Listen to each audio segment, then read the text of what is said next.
Greetings, it is I, the Dalek Emperor. Today we are going to be reacting to Voice of the Daleks. Nicolas Briggs breaks down the Daleks. This was made by Dalek 6388 and is basically an interview with him and Nicolas Briggs. All credit will go to Dalek 6388 for making this interview. Now, I won't be able to show any footage, but I will be able to try and react to it. All credit will go to them. Let's observe it now. Alright, here we go. For Doctor Who's 60th anniversary, the very first Dalek serial has been colorized and recut into a new incarnation, bringing this adventure to a whole new audience. Correct. As part of this 21st century redux, some new dialogue was added by the original actor David Graham. Really? But there is also new material voiced by Nicolas Briggs, who has been the Indeed, official the voice of the Daleks since the 2000s. Correct. We're delighted to present this special episode of Terry Nation Army, in which Nick chats to us about the classic Dalek voice artists and shares his reminiscences over the old stories. Make sure you're subscribed to be notified of part 2. Something you should know. Some marvellous anecdotes I from his inspired my series, Dalek not to voice mention from Finnish Nicolas and other Briggs. experiences in the Whoniverse. Yeah, I inspired my voice from Nicolas Briggs, just so you know,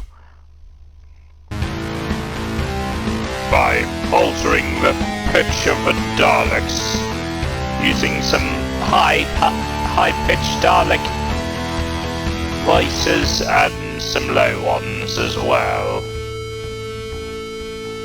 Now I won't be able to play this footage, but I'll definitely have a look at and it. early videos, then check out the link in the description on how to join our Patreon. Correct. Okay. We start, quite appropriately, at the very beginning, with the recently revamped first Dalek serial from 1963. Yes. Yeah, I was lucky enough to be asked to contribute voices to the colorized version of the Daleks. I see. I'd heard before that they were going to do this to the Daleks, and I knew that my friend Ben Cook had edited it. But I think I heard that because they'd cut it down to 75 minutes, they needed to make some slight alterations to the plot. Slight alterations, Daleks are great for altering the plot because they state the obvious all the time. So you cut back to a bunch of Daleks saying stuff which moves the story in an ever so slightly different direction. Let us construct a false message from the young female prisoner using her name, Susan. And I know that Mark Ayres was very keen to get David Graham, the surviving original Dalek voice artist, to do these extra sections. David. Oh, I see. So he did the Daleks before. Interesting. He's very old now and is in a nursing home. Yep. And they did manage to get to record him, but I think they found that he was better for shorter, punchier. Yeah, I can imagine. Report. Detonation in 50 rels. But there were some longer sections of Dalek dialogue that needed to be done. Right. And in the words of Ben Cook, he said that Russell T Davies said they had me on speed dial. Right. That's not quite the case, but they got in touch with me and said, look, there are these sections here that we need these new lines recorded for. So they sent me a link to the almost finished version of it. Okay.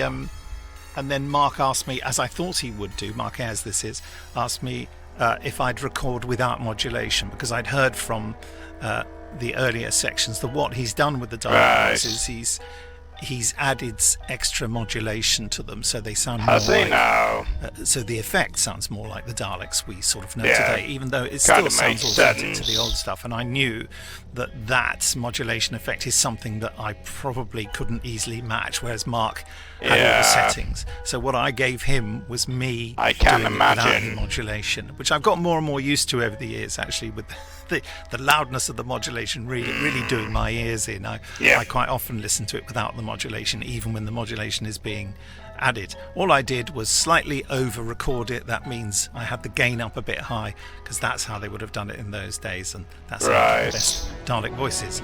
You are guilty of an attack I gave them loads of alternatives. Did for I just every hear line. the Dalek's I did some voice as Peter break? Hawkins, I did some as David Graham, that sort of style. Ah, right. That very much more staccato. Yeah, I Don't do ring, that and, similar, but I do Mark it in has a sent back little a bit lovely of message. more Nick reflects on the writing legato-like style of the progenitor himself, tone, Terry Nation. but also They keeping really do some of pull that you in. And staccato it's like things. reading a Dan Dare comic strip. Yes. It's all built around the cliffhanger, and you almost Correct. feel that they don't really know how they're going to get out of it. I mean, it's a great skill to be that strident a storyteller, but it's all done from this. Yeah, indeed. Great stories do take a lot of time to perfect. Necessity. He did that job out of necessity to start with, didn't he? And he thought, right, I've got to do this. And then, as he said, run like a thief in the night. The original 2 Dalek performers were David Graham and Peter Hawkins, and for Doctor Who's 50th anniversary, Nick was called in to portray Peter Hawkins in the drama An Adventure in Space and Time, yeah, he did. which transported us back to the show's inception in 1963. I didn't see a script. I thought I was just going to be Peter Hawkins walking down a corridor drinking a cup but of tea no, or you something. were I didn't think I voicing actually the had a scene Daleks. where I thought, you know what I mean? It was just a favour for Mark because he's Yeah. such a great old friend and has done, Indeed. so many favours for me. I wanted, he was doing me a favour, getting me involved in Yeah. that. But yeah. And then he said, we're going to do the first scene, so off you go. And they expected me to know the lines as well. Luckily, I did know the first line. And so I had to do it just dry. But in the dubbing session afterwards for the other lines that are heard on the telly when Carol Ann Ford's out in the street being the mother and you can hear the Daleks talking, Carol all that, Ann Ford was I in did take my ring modulator, but they said, can we take a drive feed? I said, because this isn't really in An authentic to Adventure how in it was Space done. and Time, whoever cool. did that sound design on there perfectly reproduced the correct kind of modulation, didn't they? Yeah, and it definitely did emulate how you normally would sound. You and your companions need a drug to stay alive. Oh no. Another advertisement. This is what the app do. It ain't No, I don't want to... What the fuck? What the heck is Just Eat? Okay, sorry. And even the ADR stuff, as I say, I did give them my standard ring modulation, but Ah. I said take a drive feed anyway. Yeah, which they did. indeed. Okay. And when I heard it, I thought, God, that is really close. Yeah, I mean, is my very delivery's close to quite how close. you Although if normally you put it portray next the to Daleks. Peter Hawkins, you'd immediately find out, Indeed. that I'm an imposter. But it was the modulation, the style of modulation that really sells it, I think. The second Dalek serial, Yeah, The Dalek agreed. Invasion of Earth, brought some slight disappointment in the way Yeah, the voices were realised, I with noticed almost they no didn't modulation at times and relying on use just enough Peter Hawkins modulation and for David that Graham's delivery. voice, so Why have they the could human beings been allowed to get so they could improve on like doing what they did with the other thing, but give it like some more modulation, making it more Dalek-y, because in the past, you may not know this, but in the past I accidentally I didn't use modulation for my Dalek voice, but after a couple of attempts and trying to find some software, I succeeded. near the river? Just sounds like people on the radio, doesn't it? Just talking like this. As a Yes. fan, I don't much like it. Yeah, indeed. And I always think, oh, what a shame, and what on earth led them to do that? I mean, with Dalek Invasion of Earth, it was only the second one they'd done, and I really just think it's a question of people thinking, Yeah, well, that's it, indeed. isn't it? I don't think anyone said, I think this time we'll have less ring modulation. I just think someone said, oh, this is how we set up the Daleks. I think we had this and we did that. That sounds weird, doesn't it? Yeah. It's hard to detect, but there was a little extra modulation added on the Blu-ray release. So was there ever talk of Nick providing some new voices as he did on another story, which we'll come to shortly? No. I would have done it if they'd asked me. I would have loved to have done the Dalek Invasion of Earth. Yeah, me too. I would want you to do it.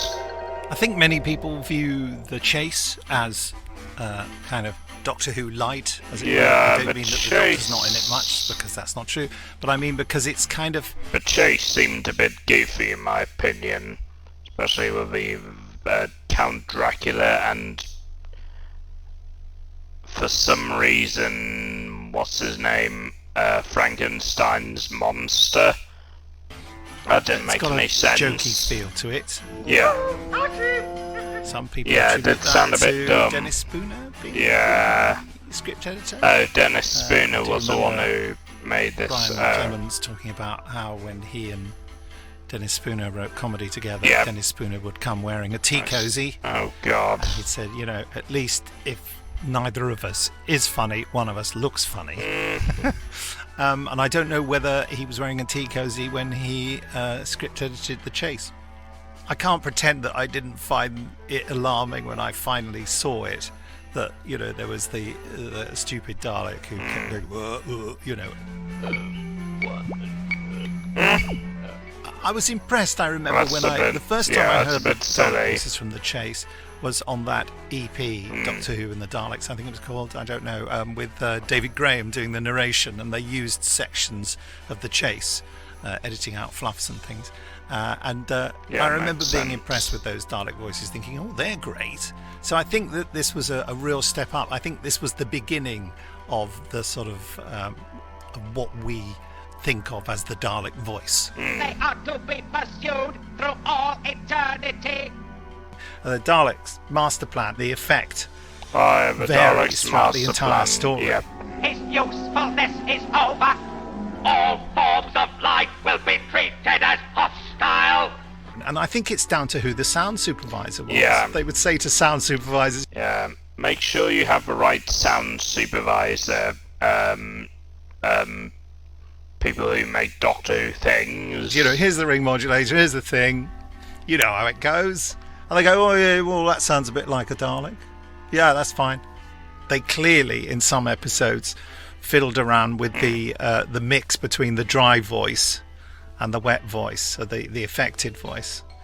And even if you've got it set up at 30 cycles per second, if you mix in more of the non-affected voice, that has the effect of making it sound like it's fewer cycles. So the voice sounds more sort of broken up as opposed to very fast and raspy. Yeah. So at this point in the 60s, when Nick was a young lad, what were his earliest memories of the Daleks? The first one I remember is Power of the Daleks. Yeah. But I was already very familiar with the Daleks. Yeah. So I must have seen them beforehand. I certainly had the Dalek book, which I'm being given. So you saw them in the TV21 the Daleks were a very familiar thing to me. But I don't know, it could be that weird cultural thing that because they were just around, that I thought I knew them because of that. But that I remember Power, and particularly Evil, very well. I remember Evil because I remember seeing the repeat. I remember the repeat starting and me thinking, I've seen this before, haven't I? Oh my God, good, it's this one. I really love it, Evil of the Daleks in 1967 brought on board Roy Skelton as a new Dalek voice artist. Who are you? When Dalek Roy came Skelton. out, He was the voice of the Zippy. radio interviewed Roy Skelton. And he, when they said, oh, and the new guy, and he said, Nicky Briggs, like we were sort of old chums. And I would have liked to, we had this idea that, maybe we could have got him into a Dalek story and the two of us could have done Daleks together, but he sadly died not that long after. It's very sad. In Evil of the Daleks, Peter Hawkins stole the show with his memorable portrayal Introduced of the the Emperor. Dalek Emperor. Yes, it's almost like he decided he was in a big chamber, so he'd sort of, his voice is trailing off. Yes, I sometimes do that when I'm making videos. He's very skilled. But I add a little bit of gaming YouTuber lingo involved with it as well. Make me sound, not exactly kind of human, but also giving myself a little bit of a personality. Old voice artist. Very sorry Not I never that- met him. I have The next much of a Dalek serial was the personality. first in colour. All enemies of the Daleks must be destroyed. Nah, But the David underwhelming Dalek Daleks voices, was... with lackluster performance and strange has a modulation, terrible led to Dalek them being voice. It replaced in a sounds DVD special edition released in 2011. doesn't sound right. Enemies of the Daleks must be destroyed. Yes. Steve Broster, the producer, who particularly liked Day of the Daleks, had been niggled, like a lot of us, by the fact that the Dalek voices weren't very good. And also he felt, Yeah, it rightly or doesn't wrongly, that sound there were good at other all. aspects of No. the production slightly lacking. Times when Kind of like fluff the lines movie and things like version that. of the I Daleks, can where it's make all like this better. making it And like part of his plan to make sound it like better Alvin was and the to get me in to do the Chipmunks. Dalek voices. I provided the CGI Daleks on the cover, but more importantly, Nick provided the replacement voices. How exactly were they achieved? I took the Mooga Fuga in, but Oh. Marquez hired or bought an old Mooga 80s Fuga, that's synthesizer. the ring Which had a ring modulator that modulator he built into it. uses. He said, this is the kind of thing they would have used. And I said, well, why do we use this? No, we're not using that. And of course, he had combined this ring modulator with all sorts of digital plugins to add distortion and there were several Yeah, things it's very lined up good on a to add track on distortion Pro and that, Tools or yeah. whatever he was using. And Yeah. and I said, okay, well that sounds pretty good actually. I Yeah. said, should we just try it with the ring modulator? Probably, Just see what yeah, it sounds like? And that would work, yeah. he was visibly Oh no, not another advertisement. I don't care. good it was. Yeah. And did that thing. He picked it up and looked on the back as if to see whether there was some kind of, whether it had been signed by Davros or something. I don't know. It's like, well, there must be. And he couldn't quite get his head round how it did sound better. But we still used his version because he felt it was more. it did I sound said, you don't have to better, put yeah. any distortion plugins on it at all. All you have to do is overload the gain on the microphone and send a distorted signal into it. But the rhythm was important. But I had two problems with the recording and the rhythm of those I Dalek see. voices.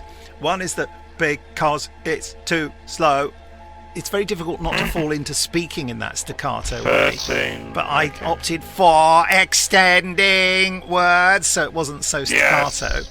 So you're trying to fill the gap. I think extending words and such as Daleks is a very good idea. That's been left by the voice that was originally on there. Yeah. But at the same time, you're at least making a stab at making your voice synchronize with the flashing lights. But the trouble is, of course, the original voices didn't synchronize with the flashing lights either. No. So that's a bit of a problem, isn't it? Yeah, So I was it fighting is a bit of a on two problem. fronts and slightly failing on both. So that was quite a challenge, really. But I particularly like the fact that that's the version, probably by mistake, that BritBox have on. So, which I think Frank Skinner was the first person, clang, to draw that to my attention. Right. He said, "Yeah, it's you on there, isn't it?" And the most thrilling thing for me is that, as I bore people silly with, is that I get my credit in a John Pertwee closing title sequence. That's just the biggest thrill ever. It's kind of like my work is it's done. a very, very big Apparently thrill. worked as a Dalek voice in 1972, which of course isn't true, but it's lovely. No, it's not true. No. The next adventure saw the yeah, return of Planet of Dalek the, creator Daleks. Terry Nation as writer. Yeah, and Terry Nick and I are in Nation agreement made that this. Planet of the Daleks features some of the best versions of the Dalek voice modulation in the classic series. The final phase of the operation is to commence immediately. Yeah, I have to say, although it's a good Dalek voice that those Daleks are putting on, I think Roy Skelton and I don't know, I think the voice of Davros voiced these Daleks in this. But yeah, where was I? Oh yeah. Yeah, I think they had it like full on blast, a little bit more than how the normal Time Lord Daleks speak.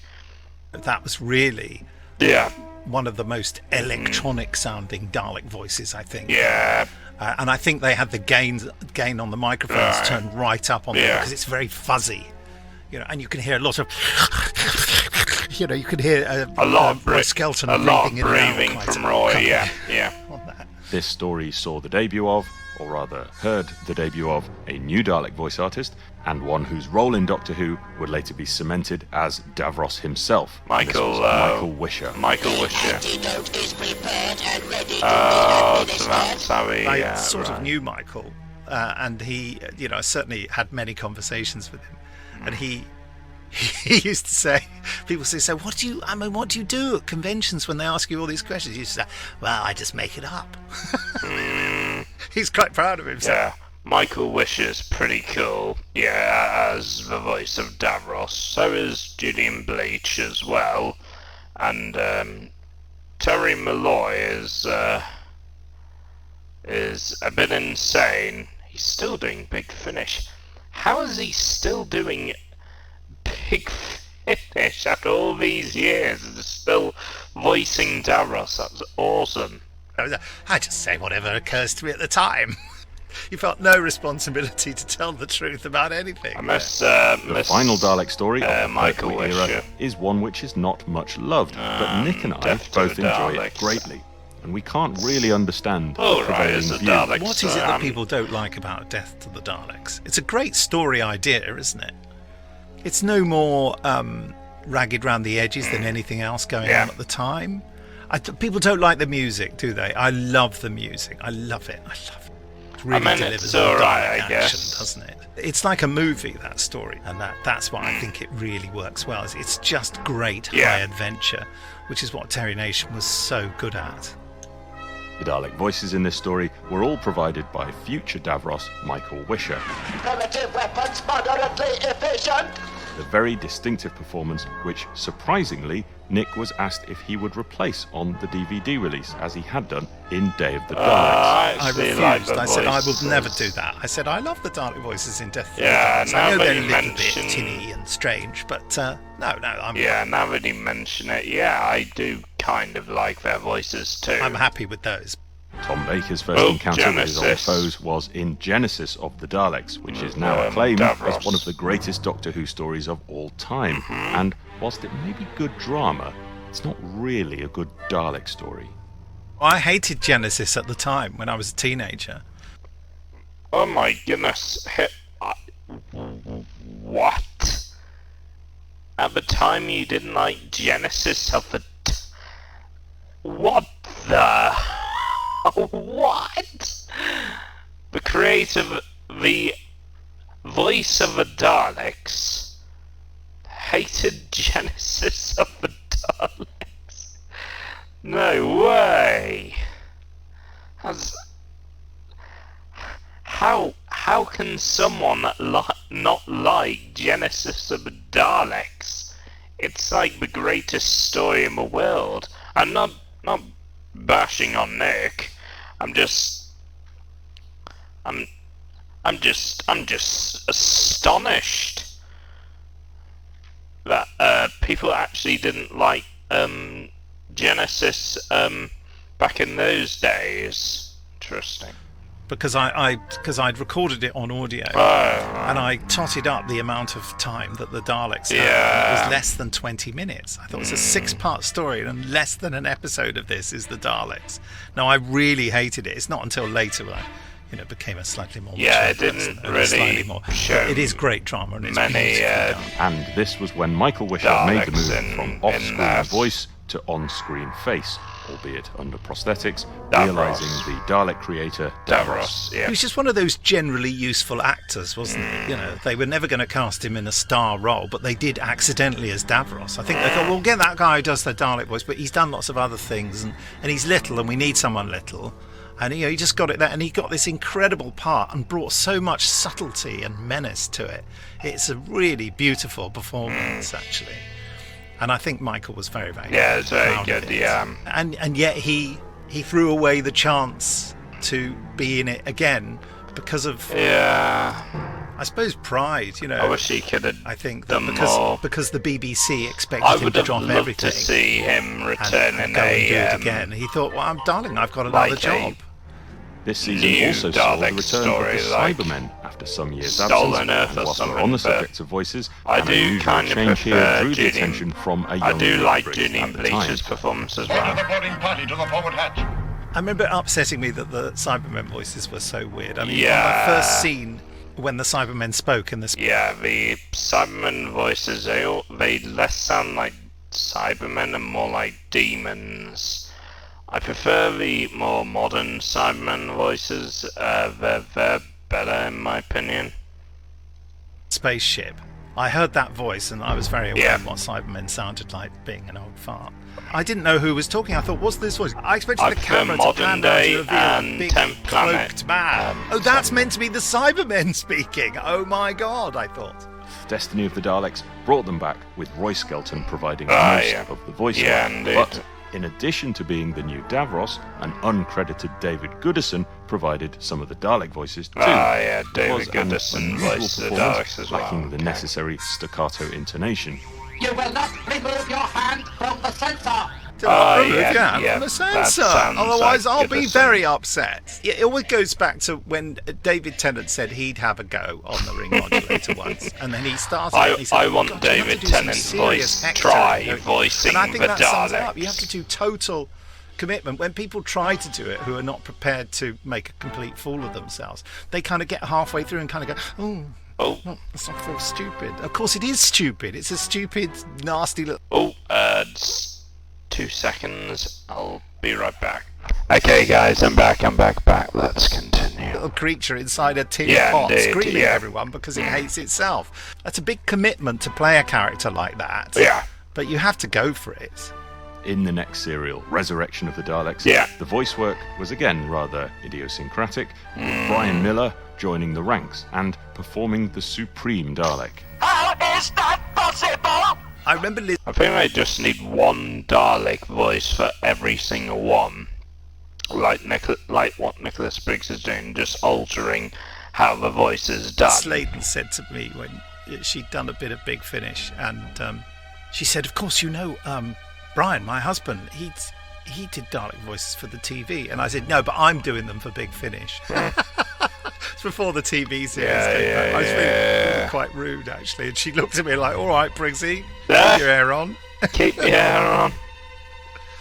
It is a strange choice, very isn't it? funny. And his voice is, I know a mate of mine always used to call them the naughty schoolboy. Oh, I've just stolen your apple. I'm not going to give it back unless you give me a gobstopper. Arguably, Colin Baker's most popular adventure is Revelation of the Daleks, but controversially, neither Nick nor I are particularly enamoured with it. That's just bad news all the way through, isn't it? The Dalek voices are rubbish. You are to be taken back to Skaro. It's a lot of sophisticated window dressing. I was just checking if I was recording or not. It's just about the fact they're going to use a load of dead bodies to feed people. That's it. The final Dalek story of the classic run, Remembrance of the Daleks, saw three voice artists come together. Overkill, perhaps, especially as there was no consistency, not just in terms of which actor was being used, but in the electronic treatment, which varied a lot throughout the serial. Indeed, yeah, they mess it up, don't they? Like when the Daleks come up the Daleks stairs, and the it's always Renegade skeleton. Daleks, yeah. When it reaches the top, I Yeah, think that it's Brian sounds Miller. too much like a Imperial And certainly the Dalek. modulation is totally different. by the time it Renegade. reaches the top of the The stairs. other one sounds more... Prepare the transmat. There are quite a few sequences, Yeah, that sounds a bit more like a Imperial Dalek. especially on location, where the Dalek voice sounds more raspy and the rate is faster. Whereas in the Dalek spaceship and the basement, the Dalek voices are fantastic in those settings. But in the rest of them, they kind of have that very sort of... And I said to Dick Mills, I said, so why does it vary? And it also varies from story to story. And he just went, because we never wrote it down. It's quite sort of dismissive. It's like, of course we didn't write it down. It's not that important, is it? He didn't actually say that. We then enter what fans refer to as the Wilderness Years. The Wilderness Paul McGann's Years. TV movie, which rather surprisingly included the Daleks, although we never got to see them on screen. Their voices were heard and were very different to what had gone before. Yeah, I don't like that voice. It sounds too much like Alvin and the Chipmunks.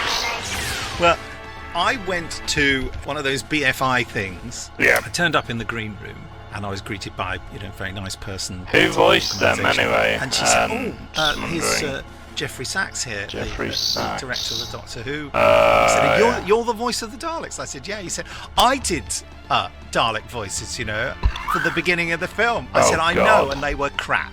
And everyone in the room was like, crap. you can't be that rude to someone you've just met who's a film director. And I just thought, well, they are You crap, can't and I'm be not that going to mean. pretend they're not.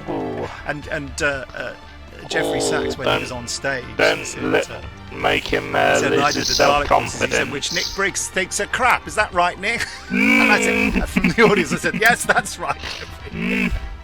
We'd like to say thank you very much to Nick for joining us for this initial episode and celebrating the 60th anniversary of not just Doctor Who, but also his oldest enemies, the Daleks. Yep, indeed. Yep, thank. Well, that was good. Anyway, my fellow subjects, that was very good. See you all in the next video then. Farewell.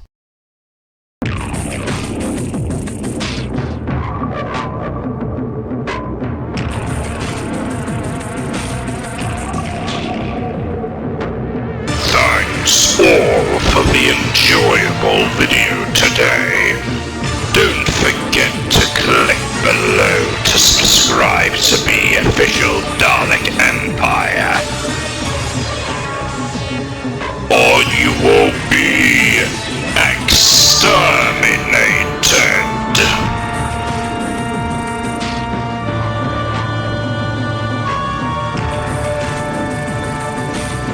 There will be no resistance.